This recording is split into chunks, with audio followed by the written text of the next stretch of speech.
Height की जब हम बात करते हैं तो लोग अक्सर होम्योपैथी को याद करते हैं कि मैम क्या होम्योपैथी में हाइट इंक्रीज हो जाते हैं होम्योपैथी की मेडिसिन से। बिल्कुल, आपकी होम्योपैथी मेडिसिन सभी पर बहुत अच्छा काम करती है, आपकी इन चीज़ों के लिए भी अच्छा काम करती है, बट क्या इस तरीके से हम जान सकते हैं होम्योपैथी से ही हाइट बढ़ जाएगी? देखिए, कई बार लोग सिर्फ इसी चीज़ के लिए आते हैं और हम इन्वेस्टिगेशन कुछ नहीं कराते हैं, वो मेडिसिन लेकर जाते हैं और उनकी हाइट सच में बहुत अच्छी इंक्रीज होती है। बट जिनकी नहीं इंक्रीज हो रही है, उन्होंने पेरेंट्स ने बहुत लॉन्ग टाइम तक देख लिया है कि अब हाइट नहीं बढ़ रही है।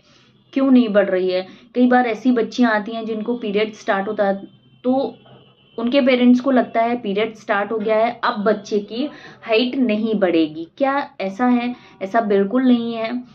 ये डिपेंड करता है कि कोई कॉज तो इससे रिलेटेड नहीं है, कहीं बच्चे को थायराइड तो नहीं है, उसका ग्रोथ हार्मोन तो ठीक है, उसका विटामिन डी डेफिशिएंसी तो नहीं है, कैल्शियम की कोई कमी तो नहीं है, या फिर उसको पीसीओडी का इशू तो नहीं है, या फिर कुछ किसी तरीके का माल एब्जॉर्प्शन, कुछ उसको पच नहीं पा रहा है चीज़ें।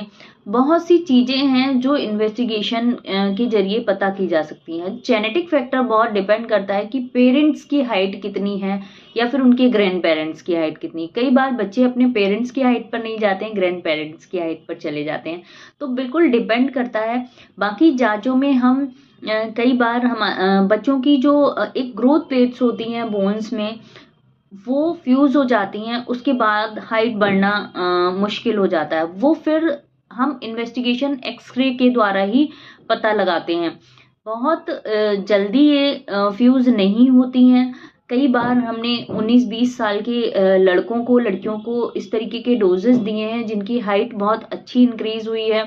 तो ऐसा नहीं कह सकते हैं कि डिपेंड करता है। तो हमें कारण पता होना चाहिए, साथ में ट्रीटमेंट, तो बहुत अच्छे रिजल्ट आते हैं।